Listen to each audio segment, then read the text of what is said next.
There's a new Horde Survivor game that recently released, and it's one that I've been looking forward to for a while, and it's pesticide not required.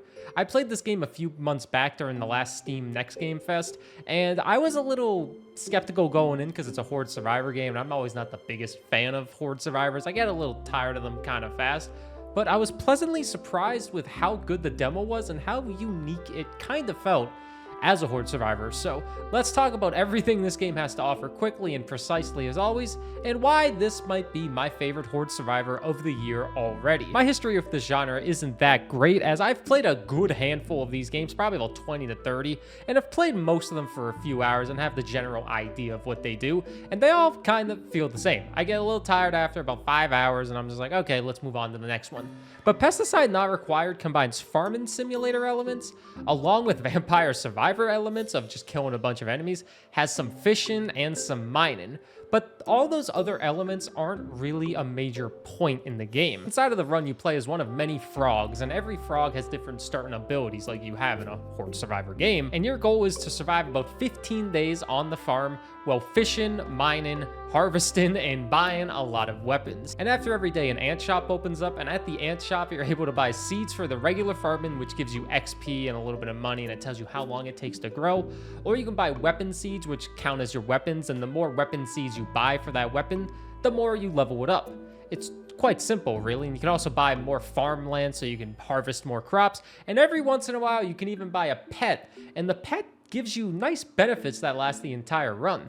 My favorite pets have been the one that helps with farming, whether it be watering your crops or planting your crops or fertilizing the crops. Fertilizing the crops makes them a little bit better, but those animals like the elephants and the toucans, they water your crops for you and they plant them for you, so you don't really have to worry about doing that. But when you first start off a run, you will have to do everything yourself. You have to collect the water, harvest the crops, plant them, but all that stuff happens automatically if you just walking over it. So it's really, really simple. That's like the biggest unique thing with it, is a farming simulator like that.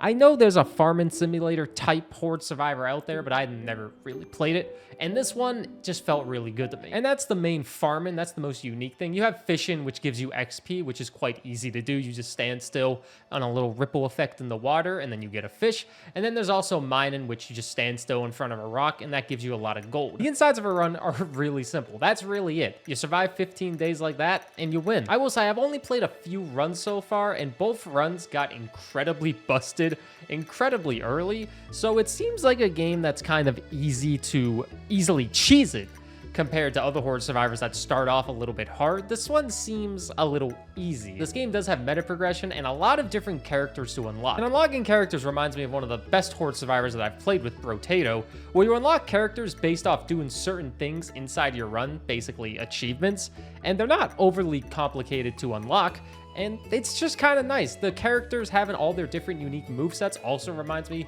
very much of Brotato. The character selection and unlock method, I feel, is inspired by Brotato most likely, but it feels good inside of the run.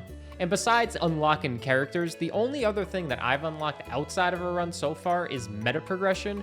And the meta progression is quite simple. At first, I thought it cost 15,000 to unlock each skill tree, because there's 3 different skill trees and you can unlock them whenever you want. But all the skill trees give you your normal buffs that you have in a Horde Survivor game. Pickup range, resistance to damage, attack speed, damage itself, all those good different things. Reduced shop prices, and they're quite cheap. After 2 runs, I had about 15,000, maybe 13,000 coins to use to unlock, so my next run will be quite busted. But the game does also have some difficulty enhancers with each different season. So the game has 4 seasons of spring, summer, fall, and winter. Those are your 4 main maps. And after you beat the game on the first level, you unlock the second level. And then after the second, and the third, and so on. Each season has 4 different difficulty enhancers, and I'm not sure how much harder each difficulty enhancer makes the season, but on top of the meta progression plus the difficulty enhancers, it's overall a really good game to me. And I feel I've made a few videos on Horde Survivors. I made one on Vampire Survivors a few years back, 20 Minutes Till Dawn, Halls of Torment, and then obviously a tier list ranking all of the ones I've played.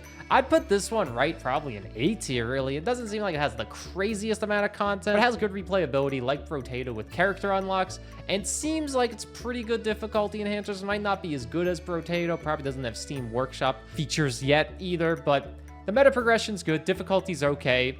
4 maps and cute graphics with a lot of frogs. It's a cheap price for like $5 US, maybe 6. It's one you should definitely pick up, and I'm glad I'm playing it. I'll be playing it a lot. So yeah, thanks for watching this quick video on Pesticide Not Required. It's not sponsored, but there will be a link in the description if you want to get it.